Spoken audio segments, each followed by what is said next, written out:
Conheça o Kotai Project. O Kotai Project pretende desenvolver um ecossistema financeiro global que dará 100% de anonimato, liberdade geográfica e financeira para todos os usuários de criptomoedas do mundo. O ecossistema consiste em uma corretora de criptomoedas, um banco digital internacional e um gateway de pagamento em cripto. Tudo isso dentro da Kotai Wallet. Não perca essa oportunidade e acesse o nosso site. Link na descrição do vídeo. Quando você vê algumas pessoas comentando sobre os judeus, eles fazem algumas analogias do tipo assim, vamos supor que o meu filho foi expulso de 19 escolas. O problema tá nas escolas ou tá no meu filho? Fazendo uma analogia aí com o fato de, enfim, os judeus já terem sido expulsos de diversos países. Você citou, por exemplo, a expulsão da Península Ibérica, né? Espanha, Portugal, mas você também teve... O antissemitismo sempre foi muito corrente, né? Você vê em outras obras históricas ali, o personagem judeu é sempre mal visto, é sempre colocado como uma pessoa não confiável, só pensa em dinheiro e tal. E aí, vamos dizer o seguinte, os judeus foram expulsos de grande parte da Europa, diversos países, sempre enfrentaram perseguição, mas resistiram, de algum modo. O que você acha que ajudou mesmo em tempos onde eles entravam num lugar e saíam de lá expulsos, e iam com a mão na frente e outra atrás, encontrar soluções para continuar existindo? Eu não entendi bem a pergunta. O que ajudou no quê? Qual fator que você atribui a isso? Você acha que é a vida comunitária deles se ajudarem muito? Sim, eu acho que isso tem um peso, né? Tem que levar em conta, os judeus não são responsáveis pela sua própria expulsão. Aqui eu vou deixar bastante claro, porque costuma ser um tropo antissemita isso, né? Uhum. Se os judeus foram expulsos de tantos lugares, alguma coisa eles fizeram. Não. É uma combinação de fatores. Diante do antissemitismo, os judeus praticaram políticas isolacionistas, como eu estava falando do papel da sinagoga, da religião. Quer dizer, os judeus se mantiveram afastados daqueles que ameaçavam suas vidas. Os judeus tinham, na Antiguidade e na Idade Média, recursos financeiros, recursos materiais para se proteger. Isso não era suficiente, era necessário ter uma vida comunitária bem fechada para evitar problemas. Todos os povos ameaçados fazem isso, né? Todos os grupos étnicos ameaçados fazem isso. Né? Então, os judeus reagem ao antissemitismo com isolacionismo. Não todos os judeus, mas uma parte do judaísmo reage dessa maneira, com isolacionismo. Né? Então esse é um fator. Quando os judeus são expulsos, eles reconstroem suas vidas, e um fator que lhes permite reconstruir suas vidas fora dos países onde eles nasceram, seja na Espanha, em Portugal ou em outros países da Europa, um dos fatores é essa tradição comunitária. Né? Essa tradição de quem chegou antes ajudar quem chega depois. Mas isso não é um atributo apenas dos judeus. Eu conheço muitas comunidades que são assim. Você pega, por exemplo, a comunidade coreana. Ela é muito assim, né? A comunidade japonesa é muito assim. Entendi. Né? É uma característica. Né? Ou seja, povos que possuem tradições comunitárias muito enraizadas, eles se ajudam uns aos outros e se mantêm unidos na tempestade. Povos que não têm essas tradições comunitárias têm mais dificuldades. Então, na cultura judaica, essa tradição comunitária é forte. Né? Ela é forte. Ela é muito presente. E acho que sim, ajudou os judeus a sobreviverem, digamos, nesses processos antissemitas. Os judeus foram ajudados pelo Papa Pio XII na época do nazismo a se esconderem? Olha, há muita polêmica sobre isso. Eu falei que é só pergunta polêmica. Nesse caso é muito polêmica a resposta, porque o comportamento da Igreja Católica foi muito ambíguo durante o Holocausto. Muito ambíguo. Vamos nos recordar que a Igreja Católica foi avalista da ascensão de Mussolini ao poder na Itália. O fascismo italiano ascende com a bênção da Igreja Católica. A Igreja Católica não foi uma oposição à ascensão do nazifascismo.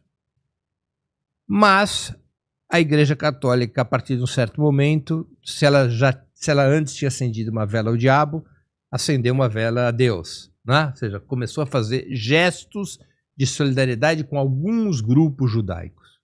A Igreja Católica, como instituição, não fez parte da resistência contra o nazifascismo, embora muitos católicos tenham feito parte, e padres e bispos, mas a instituição vaticana, ou seja, a Igreja Católica Apostólica Romana como instituição, ela foi avalista da ascensão do fascismo. Mas o Einstein, ele dá uma declaração pública de que ele viu dentro da Alemanha padres, bispos... Sim, foi o que eu disse. Exatamente. Fazendo... A gente tem que separar a instituição Não, sim. dos fiéis. Né? Houve muito padre, muito bispo, muito católico que ajudou. Judeus. E que ajudou na resistência. A se esconder, claro. a fugir. Eu tô aqui, é que você me perguntou do Pio XII, eu tô te dando uma resposta... Não, eu vou chegar no Pio XII também. Sobre a instituição. A instituição teve um comportamento no início pró-fascista, pró-Mussolini na Itália. E Mussolini era o grande aliado de Hitler. E depois, com a guerra, ela começou a fazer gestos. Então, mas teve uma... Eu tô dizendo que assim, com a guerra, realmente lá depois principalmente depois de 38, né? Quando o negócio escalona muito, eu lembro também de uma declaração de que o Papa Pio XII esteve em Londres e ele esteve numa rádio e deu declarações contra o nazismo, apoiando a intervenção e toda... Sim. Mas como eu disse, quando Não, começa a guerra... Eu tô querendo dizer nesse contexto que eu tô falando. Isso. De ação, e aí se é o Papa fazendo uma ação institucional. Claro. O...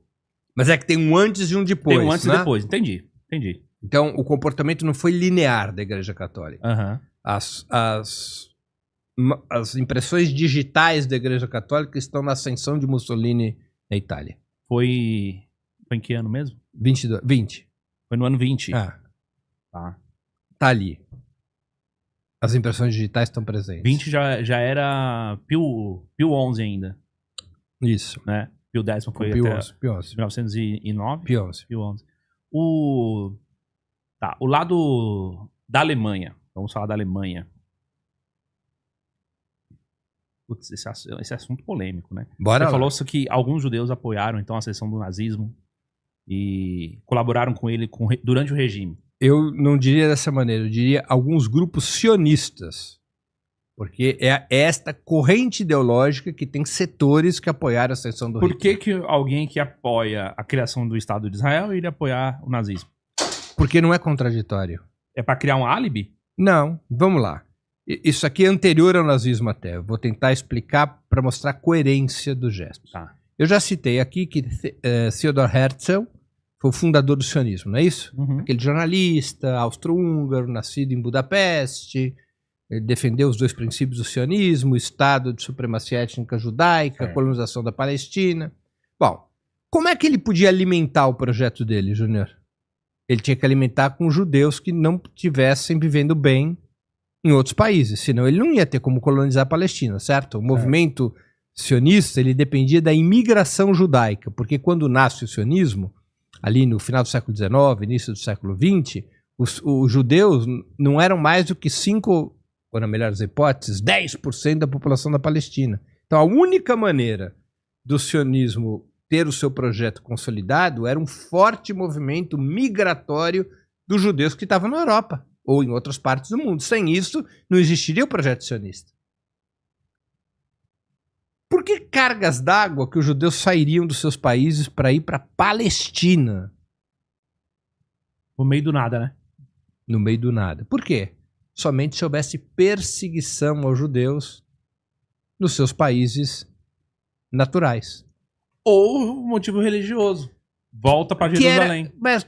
Que isso era muito pouco influente, o motivo religioso. As pessoas normalmente decidem ir morar, ou decidem sair do país onde nasceram, se a vida não tá boa. Quando a vida tá boa, você pratica a sua religião no teu país, né? Tanto é assim que até hoje, metade dos judeus não moram em Israel, continuam morando fora de Israel. Naquela época, então, não era o motivo religioso que iria mobilizá-los. Eu reconheço que a religião pode mobilizar uma pequena parcela dos judeus, Mas o grosso dos judeus que imigraram foi porque a vida estava perversa. O que fazia a vida dos judeus perversa? Especialmente na Europa Oriental, que é para onde o judaísmo imigra com muita força, quando o antissemitismo irrompe com radicalidade na Europa Ocidental.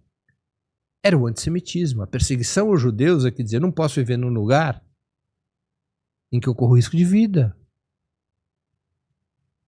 Este espírito, não posso viver num lugar no qual corro risco de vida, é que alimentava a imigração para a Palestina. Ó, tem essa saída daqui. Eu tenho duas opções. Ou eu luto contra esse regime, aí foram os judeus seculares e religiosos também, mas os judeus revolucionários, os judeus se vinculam aos movimentos socialistas, aos movimentos sindical, ao movimento revolucionário. Esses judeus optam por enfrentar o regime tsarista na Rússia, na Polônia, não é? Outra parte do judaísmo diz, não, eu tenho um lugar para fugir, que é a Palestina. Veja então como a relação entre o sionismo e o antissemitismo não é de confrontação. Ao contrário, o antissemitismo alimenta o sionismo porque fornece massa migratória. Tanto é assim que nos diários de Theodor Herzl, ele diz lá muito claramente isso. Ele conta as conversas dele com o ministro do interior da Rússia pré-revolucionária, da Rússia tsarista, que era o organizador dos pogroms contra os judeus. Ele conta as conversas. Seu ministro, por que ao invés de perseguir os judeus dessa maneira, o senhor não os expulsa para a Palestina? E tem textos do ministro da Rússia dizendo, poxa, eu gosto desses sionistas, eles oferecem uma solução boa para o problema. Fica todo mundo feliz, fica todo mundo Então ele satisfeito. não era, o sionismo nunca foi uma força de confrontação ao antissemitismo. Quem era uma força de confrontação ao antissemitismo era a corrente que até os anos 30 do século passado, entre os judeus seculares, era majoritária. Sabe qual era a corrente ideológica majoritária entre os judeus até os anos 30 do século passado, entre os judeus não religiosos? O marxismo. Os judeus não religiosos? Entre os judeus não religiosos, a principal corrente ideológica até os anos 30 do século passado era o marxismo. É verdade que eles ajudaram no golpe de Lenin na Rússia? Os judeus? Não, novamente, a gente não pode tratar como um todo. Não, né? não são todos, mas um grupo. Claro, há uma participação judaica muito importante na Revolução Lenin era Russa. judeu? Não, o Lenin não era judeu. Quando ocorre a Revolução Russa, ela é dirigida pelo Partido Bolchevique, como todos sabemos. Na cúpula do Partido Bolchevique tinha uma instância dirigente que chamava Birô Político, assim que os partidos comunistas chamam a sua cúpula, Birô Político. O Birô Político na Revolução Russa tinha 7 integrantes. Dos 7, 4 eram judeus. Embora a população judaica na Rússia, pelo censo de 1897, fosse inferior a 5%. Trotsky era judeu. O nome dele não era Trotsky, né? Trotsky é aquilo que se chama de nome de guerra, né? É o nome para se esconder da perseguição policial. Trotsky chamava Lev Davidovich Braunstein. Era um judeu, o judeu ucraniano. Né? Kamenev não era judeu, não era Kamenev, ele se chamava Rosenfeld, outro nome judaico. Zinoviev não se chamava Zinoviev, ele se chamava Aranovich. Sokolnikov também era judeu. Só não eram judeus no birô político. Lenin, Stalin e Bubnov. Então veja, e essa influência dos judeus na luta revolucionária não era só na Rússia. No mundo inteiro isso aconteceu, inclusive no Brasil. Muitos judeus se vinculam ao movimento revolucionário porque o marxismo tinha muita força entre os judeus. Por que tinha força, Júnior? Porque é o seguinte, os judeus estavam fodidos. Desculpa o palavrão aqui. Ali na Europa Oriental, no século XIX. Perseguidos, né? O antissemitismo pesado. Com quem que os judeus iam se juntar para enfrentar o antissemitismo? Aqueles que queriam enfrentar o antissemitismo. Iam se juntar com os outros fudidos, né? Com os trabalhadores, com os camponeses, com aquela massa de pessoas que estava sofrendo com o Império Tsarista. Então isso criou uma aproximação entre os judeus e o movimento revolucionário. É produto dessa aproximação o fato de que o principal ideólogo do socialismo não é uma simples coincidência, de que o principal ideólogo do socialismo é um judeu, Karl Marx. É o produto deste processo pelo qual os judeus frente à perseguição antissemita e frente ao empobrecimento dos judeus como povo classe, que vai acontecer a partir do fim da Idade Média, e na Europa Oriental, especialmente no século XVIII, século XIX, esse processo de empobrecimento e de antissemitismo levaria um grande número de judeus a se juntar à luta revolucionária.